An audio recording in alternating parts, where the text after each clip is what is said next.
जय हिंद साथियों। बिहार पुलिस सिपाही की परीक्षा के लिए न्यू मॉडल प्रैक्टिस सेट का आज तीसरा क्लास चलेगा। साथियों, इससे पहले टोटल 2 प्रैक्टिस सेट और साथ में एक मैराथन क्लास हुआ है और मैराथन क्लास में जीव विज्ञान के 65 अति महत्वपूर्ण प्रश्नों का रिवीजन कराया गया है और सभी क्लास को एक न्यू प्लेलिस्ट में ऐड किया गया है और उस प्लेलिस्ट का लिंक आपको इसी वीडियो के नीचे डिस्क्रिप्शन बॉक्स में मिल जाएगा, तो आप लोग जाकर सभी वीडियो को देख सकते हैं। तो चलिए इसी के साथ आज के इस क्लास को स्टार्ट करते हैं। तो फटाफट से आप सभी लाइव में जुड़ जाइए। सभी को गुड इवनिंग, गुड इवनिंग। तो साथियों, सेशन का पहला क्वेश्चन है, जितनी तीक्ष्ण आवाज़ उतनी ही ऊंची उसकी क्या होगी। सभी ऑप्शन को ध्यान से पढ़िए। स्थिरता, आवृत्ति यानी कि पिच, तरंग लंबाई या फिर डी तरंग वेग। बिल्कुल सोच समझकर आंसर करना है। तो साथियों, यहाँ पर पहले प्रश्न का आंसर क्या होगा। क्या बोला गया है कि जितनी तीक्ष्ण आवाज़ होती है उतनी ही ऊंची उसकी क्या होती है। तो याद रखिएगा आवृत्ति यानी कि पिच। तो यहाँ पर बी ऑप्शन जो ही बच्चे दिए हैं बिल्कुल सही जवाब है, आवृत्ति याद रखिएगा। चलिए आगे देखिए, इसके इलाज में कीमोथेरेपी का उपयोग किया जाता है, यानी इन चारों ऑप्शन में से किसके इलाज में कीमोथेरेपी का उपयोग होता है। तो यहाँ पर दूसरे प्रश्न का आंसर क्या हो जाएगा, कैंसर। याद रखिएगा कैंसर के इलाज में कीमोथेरेपी का प्रयोग किया जाता है। तो यहाँ पर पहला ऑप्शन आपका सही जवाब है, कैंसर। चलिए आगे देखिए, जब एक श्वेत प्रकाश ग्लास प्रिज्म से गुजरता है तो निम्न में से कौन सा रंग सर्वाधिक अपरिवर्तित होता है। चलिए प्रत्येक स्टूडेंट को नीचे लाइव चैट में अपना अपना आंसर बताना है, जिससे आपका प्रॉपर तरीके से रिवीजन हो सके। तो साथियों, तीसरे प्रश्न का आंसर क्या होगा, जब एक श्वेत प्रकाश ग्लास प्रिज्म से गुजरता है तो निम्न में से कौन सा रंग सर्वाधिक अपरिवर्तित होता है। तो याद रखिएगा नीला रंग। तो पहला ऑप्शन जो ही बच्चे दिए हैं बिल्कुल सही जवाब है, नीला रंग। चलिए आगे बढ़ते हैं, साइनस वेनोसस किस प्रकार का रुधिर ले जाता है। चलिए 5 के लिए आंसर बताइए आप सभी। साइनस वेनोसस किस प्रकार का रुधिर ले जाता है। और साथियों, जितने भी नए अभ्यर्थी जो कि चैनल पर पहली बार आए हैं, आप लोग क्लास टाइमिंग को नोट कर लीजिए। डेली रात 8 बजे यहाँ पर आपको प्रैक्टिस सेट की क्लास मिलेंगे। तो साइनस वेनोसस की बात करें तो ये किस प्रकार का रुधिर ले जाता है। तो याद रखिएगा अशुद्ध रक्त ले जाता है। तो बी ऑप्शन आपका सही जवाब है। और यहाँ से प्रश्न बनता है कि अशुद्ध रक्त जो है ये किस में पाया जाता है, धमनी या फिर शिरा में। तो याद रखिएगा शिरा, शिरा में अशुद्ध रक्त पाया जाता है। और धमनी की बात करें तो धमनी में शुद्ध रक्त पाया जाता है। अब यहाँ पे रुधिर की बात करें तो यहाँ से एक प्रश्न बनेगा कि रक्त परिसंचरण तंत्र का खोज किसने किया था। तो याद कर लीजिए विलियम हार्वे ने रक्त परिसंचरण तंत्र का पता लगाया था। तो हो सकता है डेट पूछ ले, तो 1628 ईस्वी में विलियम हार्वे ने रक्त परिसंचरण तंत्र का खोज किया था। याद रखिएगा। आप लोग कमेंट करके बताइए कि हृदय का वजन जो होता है लगभग कितने ग्राम का होता है। चलिए आगे देखिए, select the word similar in meaning to the word given. Deadline यहाँ पे बताना है, डेडलाइन का सिमिलर वर्ड क्या होगा। तो डेडलाइन की बात करें तो इसका जो हिंदी होता है वो होता है सीमा रेखा। क्या होता है, सीमा रेखा, ये होता है डेडलाइन। और इसका सिनोनिम जो हो जाएगा यानी कि सिमिलर वर्ड हो जाएगा कौन सा, तो ये हो जाएगा लिमिटेड। तो पहला ऑप्शन आपका सही जवाब है, लिमिटेड कहे या फिर डेडलाइन, इसी का सिमिलर रूप है। चलिए आगे देखिए, यहाँ पे हमने एक प्रश्न मैथ्स से रखा है और ऐसे हम लोग मैथ्स के प्रश्नों को नहीं कवर करेंगे। देखिए, यदि x बटे वाई बराबर 2 तो वाई स्क्वायर बटे एक्स स्क्वायर का मान क्या होगा। तो आइए सॉल्व करने की कोशिश करते हैं। कैसे सॉल्व करेंगे, तो यहाँ पे कंडीशन दिया हुआ है कि x बटे वाई बराबर हमारा क्या है, 2 है। यहाँ पे 2 के नीचे 1 लिख सकते हैं। अब इसको क्रॉस मल्टीप्लिकेशन करेंगे तो यहाँ से x की वैल्यू क्या होगा, तो 2y। इसको आपको नोट कर लेना, x की वैल्यू क्या है, 2y। अब हमको निकालना है Y square upon X square का मान। तो वाई स्क्वायर को रहने देते हैं और एक्स की जगह हम क्या रखेंगे, यहाँ पे 2y। देखिए एक्स का वैल्यू यहाँ पे है 2y, तो हम 2y लिख देते हैं और स्क्वायर है तो हम भी यहाँ पे स्क्वायर लगा देते हैं। उसके बाद देखिए वाई स्क्वायर बटे 4y स्क्वायर, वाई स्क्वायर से वाई स्क्वायर कैंसिल, तो आंसर आपका आ गया 1/4, जो कि पहला ऑप्शन में दिया गया है। चलिए यहाँ से आपसे एक प्रश्न पूछ लेते हैं जिसका आंसर आपको कमेंट करके बताना है। यदि x/y बराबर 3 दिया हो तो अगर आपको मान निकालना हो x²/y², तो इसका आंसर क्या होगा? आप लोग कमेंट करके बताइएगा इसका आंसर, ठीक है। चलिए आगे देखिए। अब यहाँ से देखिए 11 के बाद हम लोग 16 नंबर प्रश्न को कवर कर रहे हैं, क्योंकि मैथ्स के प्रश्नों को हमने स्किप किया है। सत्यार्थ प्रकाश उपन्यास के लेखक कौन है? मैथ्स के प्रश्नों को हम लोग अलग सेशन में देखेंगे। तो सत्यार्थ प्रकाश उपन्यास के बारे में हमने आपको बहुत बार बताया है कि इसके लेखक कौन है। तो स्वामी दयानंद सरस्वती है, याद रखिएगा। स्वामी दयानंद सरस्वती की बात करें तो इन्होंने 1875 में क्या किया था? तो आर्य समाज की स्थापना की थी। और एक नारा है वेदों की ओर लौटो, वेदों की ओर लौटो, ये नारा किसने दिया था? तो ये दिया था दयानंद सरस्वती ने। तो यहाँ पर पहला ऑप्शन आपका सही जवाब है, याद रखिएगा। हिंदी साहित्य अकादमी की ओर से सलाका सम्मान किस क्षेत्र में दिया जाता है? बहुत ही शानदार लेवल का क्वेश्चन है। और साथियों, जिसने अभी तक सेशन को लाइक नहीं किया है तो प्लीज़ आपसे रिक्वेस्ट है कि आप सभी सेशन को साथ में लाइक भी करते चलें। तो सलाका सम्मान जो है ये किसकी ओर से दिया जाता है? तो हिंदी साहित्य अकादमी की ओर से। और किस क्षेत्र में दिया जाता है? तो याद रखिएगा हिंदी को नई दिशा प्रदान करने के लिए दिया जाता है सलाका सम्मान, याद रखिएगा। और इसमें जो राशि दिया जाता है कितने? तो 1,11,111 रुपये दिए जाते हैं सलाका सम्मान के रूप में। चलिए आगे देखिए। दिए गए पद के उचित अलंकार रूप का सबसे अच्छा विकल्प कौन सा है?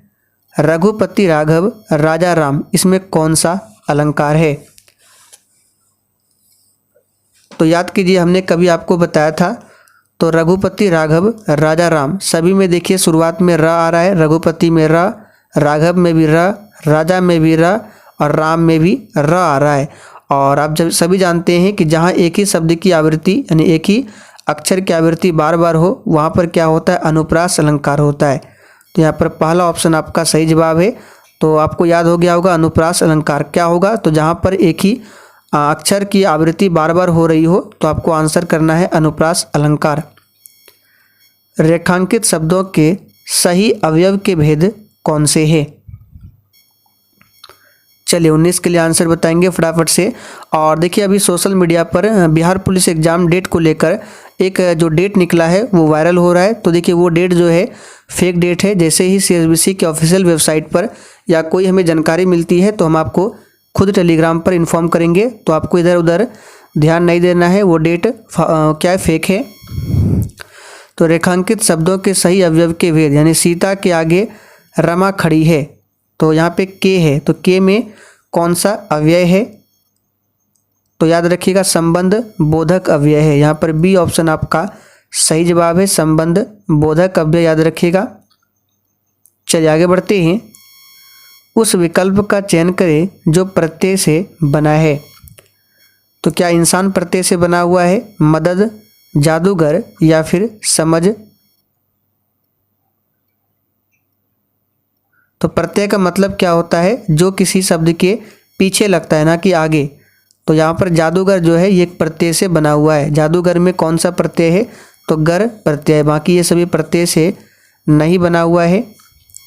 यदि उच्च तारत्व यानी कि हाई पिच की ध्वनि को निम्न तारत्व लो पिच की ध्वनि में बदला जाता है तो क्या घटेगा? आवृत्ति घटेगा, आयाम घटेगा, वेग घटेगा या फिर डी तरंगदैर्घ्य घटेगा? तो प्यारे साथियों याद कर लीजिए, यदि उच्च तारत्व है यानी हाई पिच है और इसकी ध्वनि को अगर निम्न तारत्व की ध्वनि में बदलेंगे तो क्या घटेगा? तो आवृत्ति यानी फ्रीक्वेंसी घटेगा। तो यहाँ पर पहला ऑप्शन आपका सही जवाब है, फ्रीक्वेंसी, याद रखिएगा।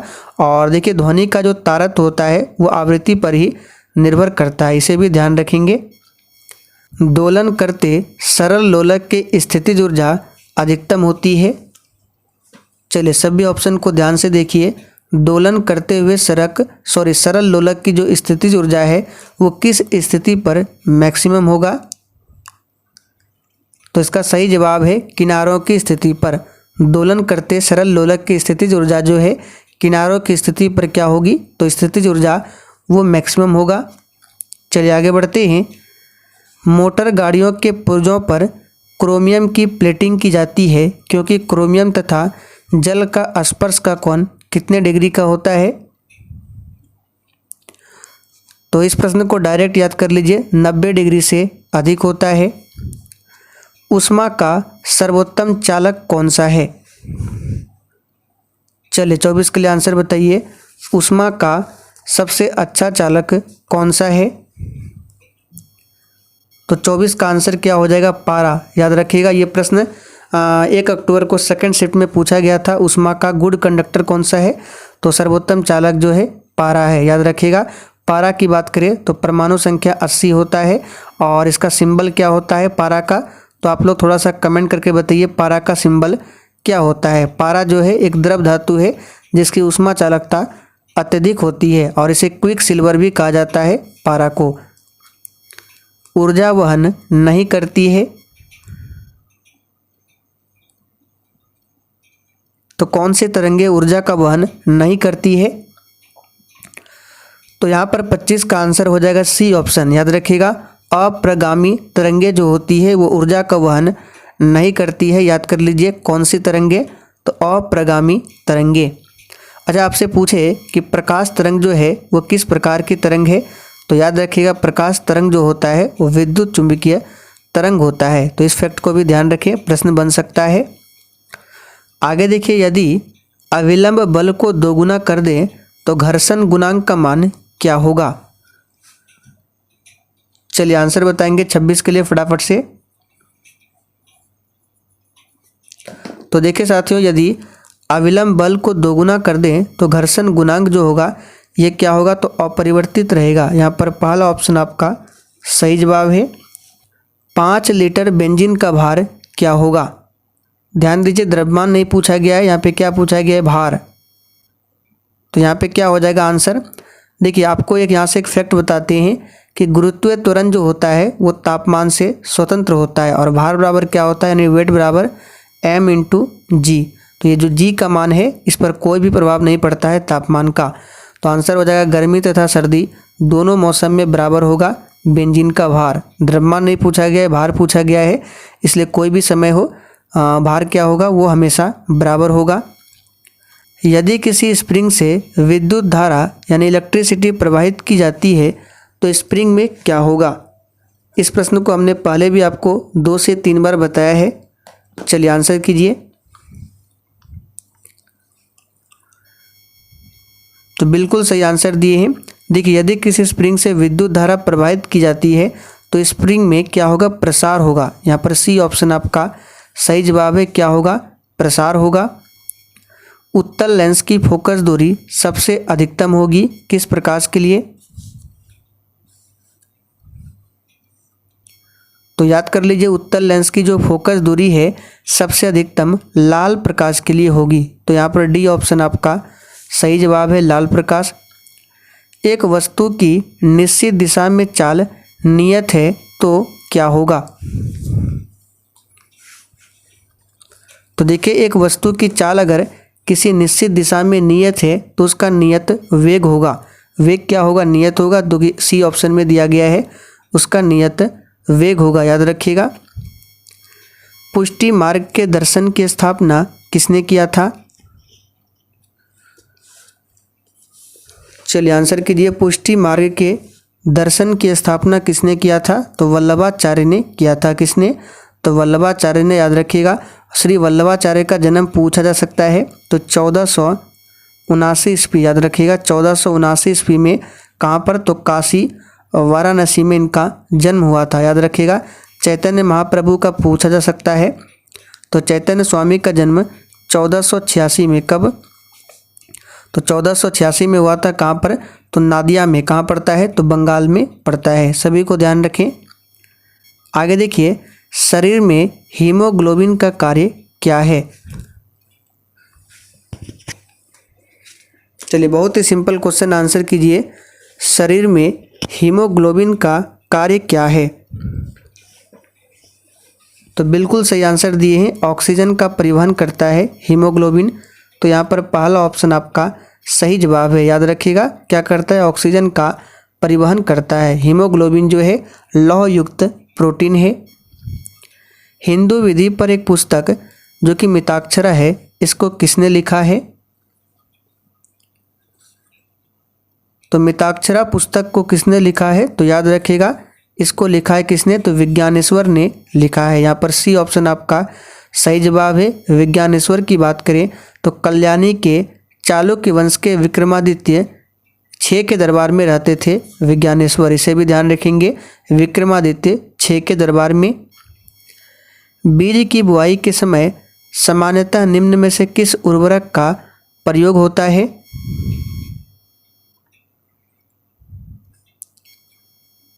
तो साथियों, बीज की बुआई के समय किस उर्वरक का प्रयोग किया जाता है? तो बहुत ही सिंपल है, नाइट्रेट उर्वरक का प्रयोग किया जाता है। क्यों किया जाता है? जिससे पौधे में वृद्धि और फल लगने में मदद मिलती है, इसलिए नाइट्रेट उर्वरक का प्रयोग किया जाता है। यहाँ से एक प्रश्न बनता है, नाइट्रेट से याद रखिएगा नाइट्रोजन। तो यहाँ से प्रश्न बनेगा कि यूरिया में नाइट्रोजन कितना प्रतिशत पाया जाता है? तो नोट कर लीजिए, 46.6% नाइट्रोजन पाया जाता है यूरिया में। वॉशिंग सोडा यानी कि धोने का सोडा क्या है? तो बहुत ही सिंपल है, वॉशिंग सोडा यानी कि धोने का सोडा जो है ये क्या है? तो सोडियम कार्बोनेट है। जबकि सोडियम बाइकार्बोनेट क्या है? तो ये खाने वाला सोडा है, सोडियम बाइकार्बोनेट, जिसको मीठा सोडा भी कहा जाता है। कनिष्क ने किसको प्रोत्साहन दिया था? कनिष्क कौन था? तो कुषाण वंश का शासक था। इसी के दरबार में थे कौन? चरक, जिन्होंने चरक संहिता की रचना की है। और कनिष्क के समय में ही आपको याद होगा चतुर्थ बौद्ध संगति का आयोजन होता है कश्मीर के कुंडल वन में। और चतुर्थ बौद्ध संगति के अध्यक्ष कौन थे? वसुमित्र। और उपाध्यक्ष कौन थे? तो अश्वघोष थे। और चौथी बौद्ध संगति में ही जो बौद्ध धर्म है वो 2 भागों में विभाजित हुआ था, हीनयान और महायान। तो कनिष्क ने किसको प्रोत्साहन दिया था? तो महायान बौद्ध धर्म को प्रोत्साहन दिया था। महायान और हीनयान ये बौद्ध धर्म का ही क्या है? तो पार्ट है, जो कि विभक्त हुआ था चौथी बौद्ध संगति में। मॉन्ट्रियल प्रोटोकॉल किससे संबंधित है? और देखिए साथियों, जिसने अभी तक लाइक नहीं किया है फटाफट से सेशन को लाइक कीजिए। तो मॉन्ट्रियल प्रोटोकॉल जो है ये ओजोन अवक्षय से संबंधित है। तो यहाँ पर पहला ऑप्शन आपका सही जवाब है। और मॉन्ट्रियल प्रोटोकॉल कब हुआ था? तो डेट भी याद रखिएगा, 1987 में हुआ था। भारत में थोक कीमत सूचकांक होलसेल प्राइस इंडेक्स की एक असुविधा कौन सी है? और देखिए, भारत में जो महंगाई का निर्धारण किया जाता है इसी थोक कीमत सूचकांक के आधार पर, यानी होलसेल प्राइस इंडेक्स के आधार पर ही भारत में महंगाई का निर्धारण किया जाता है। तो भारत में होलसेल प्राइस इंडेक्स की एक असुविधा कौन सी है? तो वह सेवा विभाग के लिए पर्याप्त नहीं है। ये सबसे बड़ी असुविधा है थोक कीमत सूचकांक का। नीली क्रांति किससे संबंधित है?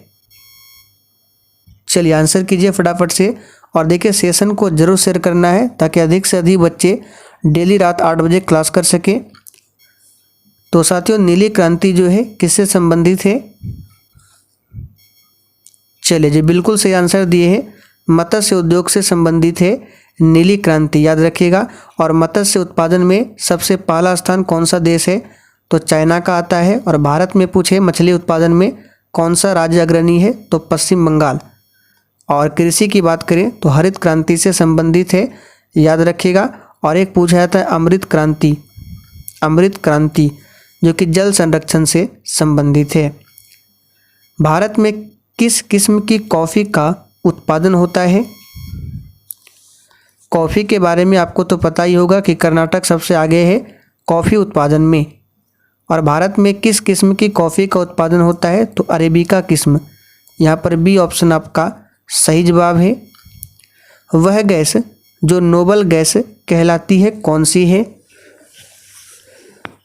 चलिए आंसर कीजिए। नोबल गैस यानी जिसे निष्क्रिय गैस भी कहा जाता है, जो कि आवर्त सारणी में शून्य वर्ग में इसको रखा गया है और जिसमें टोटल 6 तत्व है।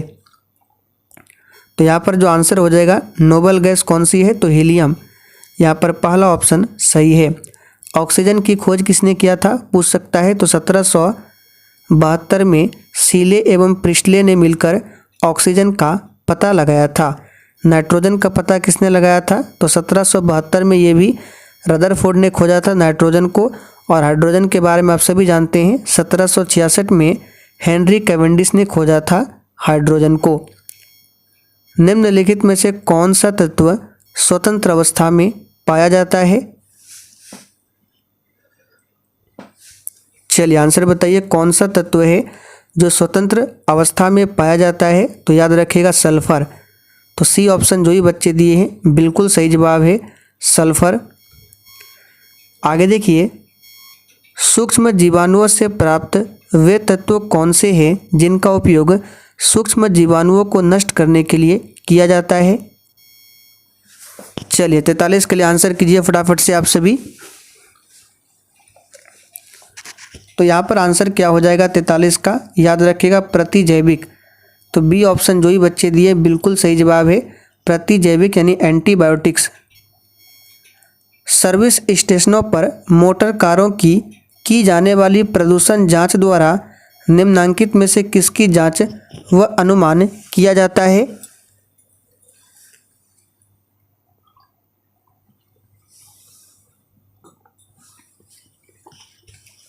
तो यहाँ पर 44 का आंसर क्या हो जाएगा?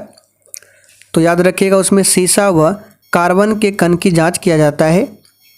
चलिए आगे देखिए, औरंगजेब ने ज़्यादा भवनों का निर्माण नहीं करवाया, क्यों?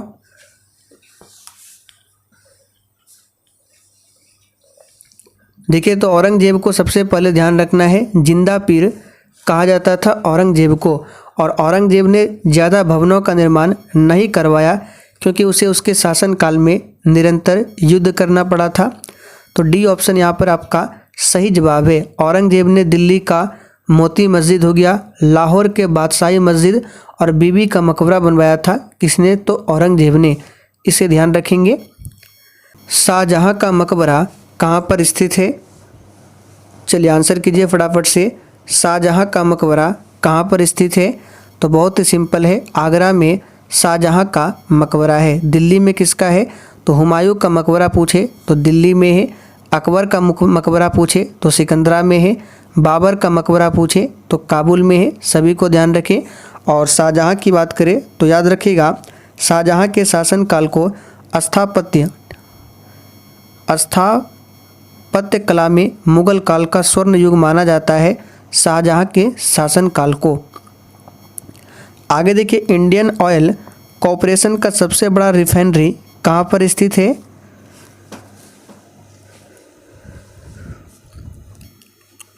तो साथियों, इंडियन ऑयल कॉरपोरेशन का सबसे बड़ा रिफाइनरी जो है ये हल्दिया में स्थित है। डिगबोई नहीं होगा, यहाँ पे हल्दिया दिया गया है। कहाँ पर है? तो हल्दिया है। और हल्दिया तेल शोधक कारखाना कहाँ पर है? तो पश्चिम बंगाल में है। और इसकी स्थापना जो है 1959 में। कब? तो 1959 में किया गया था। और इंडियन ऑयल कॉरपोरेशन का जो इसका हेड क्वार्टर कहाँ पर है? तो नई दिल्ली में है। द्विपक्षीय नौसैनिक अभ्यास व्यायाम वरुण का 21वां संस्करण 16-20 जनवरी 2023 तक किन दो देशों के बीच आयोजित किया गया है? देखिए यहाँ से प्रश्न बन सकता है कि व्यायाम वरुण किन दो देशों के बीच नौसैनिक अभ्यास है। और ये इसका संस्करण हुआ है 2023 में 21वां। और ये कब हुआ? तो 16 से 20 जनवरी तक हुआ है। तो व्यायाम वरुण जो है ये होता है किन दो देशों के बीच में? तो भारत और फ्रांस के बीच में होता है, याद रखिएगा। जनवरी 2023 में आयोजित कार्यक्रम में मिस यूनिवर्स 2022 का खिताब किसने जीता? देखिए खिताब 2022 का दिया गया है, लेकिन इसका आयोजन कार्यक्रम हुआ था 2023 में। और ये जीता है किसने, तो याद रखिएगा आर बोनी ग्रेवियल ने। यहाँ पर सी ऑप्शन आपका सही जवाब है। भारत के राष्ट्रीय हरित हाइड्रोजन मिशन के तहत शुद्ध शून्य कार्बन के लिए लक्ष्य वर्ष क्या है। चलिए आंसर बताएंगे। भारत ने शुद्ध शून्य उत्सर्जन के लिए जो लक्ष्य रखा है कितने वर्ष, तो ये रखा है याद रखिएगा 2070 तक। यहाँ पर सी ऑप्शन आपका सही जवाब है। आगे देखिए, द शील्ड कोविशील्ड के लेखक कौन है, तो याद कर लीजिए द शील्ड कोविशील्ड के लेखक कौन है, तो Prakash Kumar Singh the shield Covishield के लेखक है। भारत में समानुपातिक प्रतिनिधित्व प्रणाली का उपयोग निम्न के चुनाव में होता है,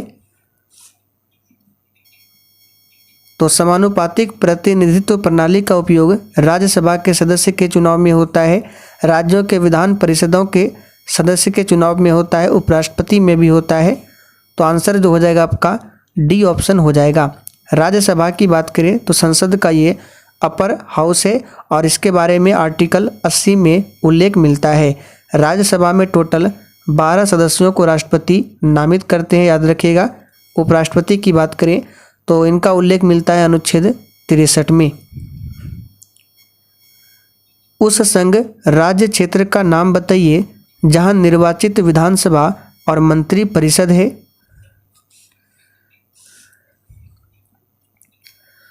तो उस संघ शासित क्षेत्र का नाम क्या है, तो याद रखिएगा पुदुचेरी।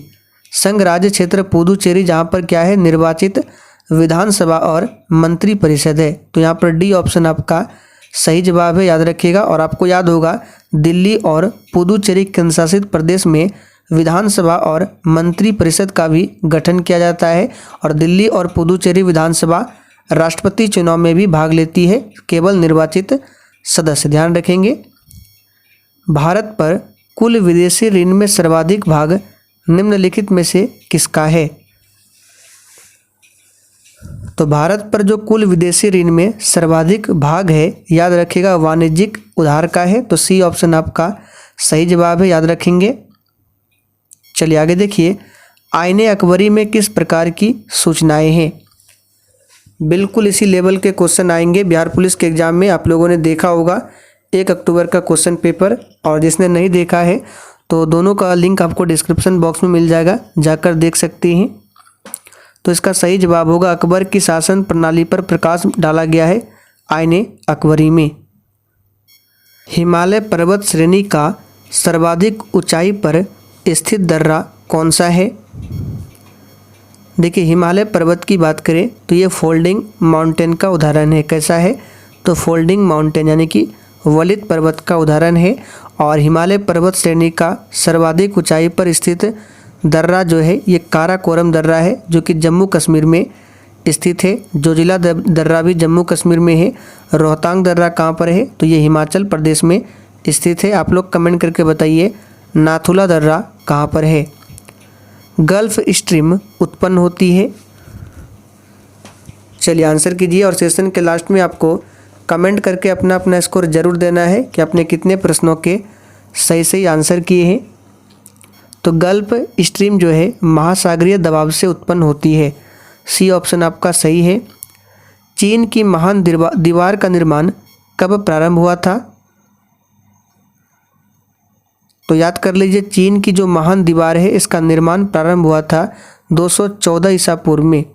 तो यहाँ पर पहला ऑप्शन आपका सही जवाब है। खाद्य प्रसंस्करण तथा संचय द्वारा कौन से पोषक तत्व अधिकांश रूप से प्रभावित होते हैं, तो 60 का आंसर याद कर लीजिए कार्बोहाइड्रेट। कार्बोहाइड्रेट ऊर्जा का प्रमुख स्रोत होता है, और कार्बोहाइड्रेट के प्रमुख स्रोत जैसे गेहूं, चावल, मक्का, बाजरा ये सभी है। प्रोटीन की बात करें तो प्रोटीन की कमी से कौन सी बीमारी होती है, क्वाशियोरकर।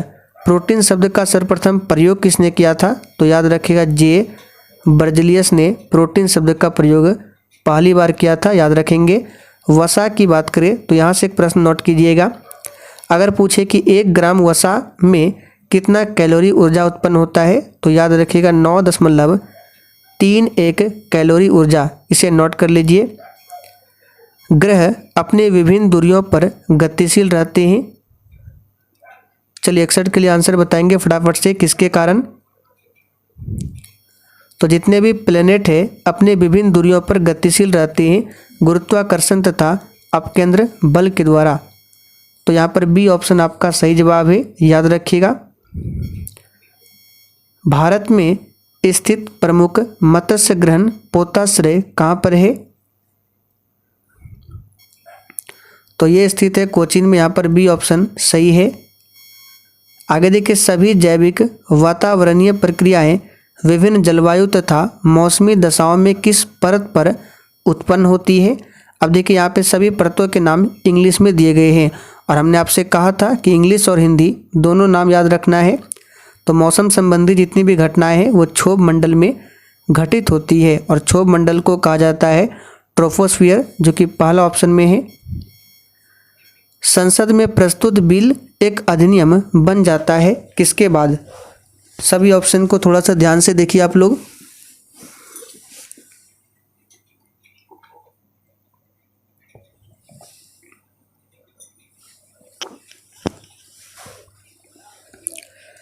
तो देखिए, संसद में प्रस्तुत बिल जो है ये एक अधिनियम बन जाता है कब। तो याद रखिएगा, राष्ट्रपति की सहमति मिल जाने के बाद ही प्रस्तुत बिल जो है वो एक अधिनियम में बदल जाता है। तो यहाँ पर बी ऑप्शन आपका सही जवाब है।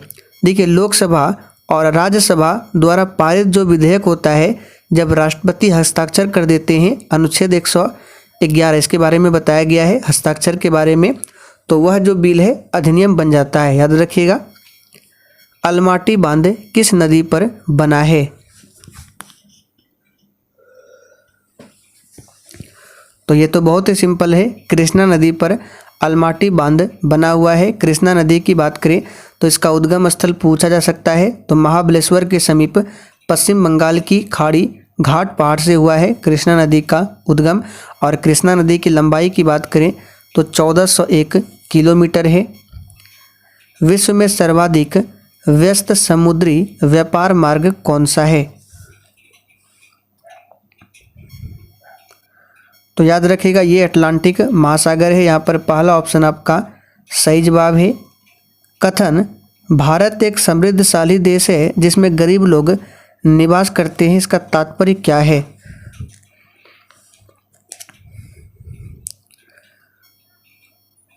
तो भारत एक समृद्धशाली देश है जिसमें गरीब लोग निवास करते हैं, इसका मतलब है देश में मूल्यवान विस्तृत संसाधन है लेकिन उनका उचित प्रकार से दोहन नहीं हुआ है। तो यहाँ पर डी ऑप्शन याद रखिएगा।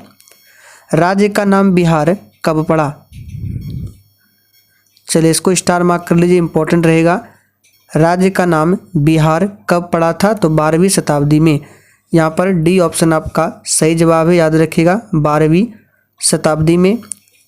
कोटोपैक्सी ज्वालामुखी किस देश में है।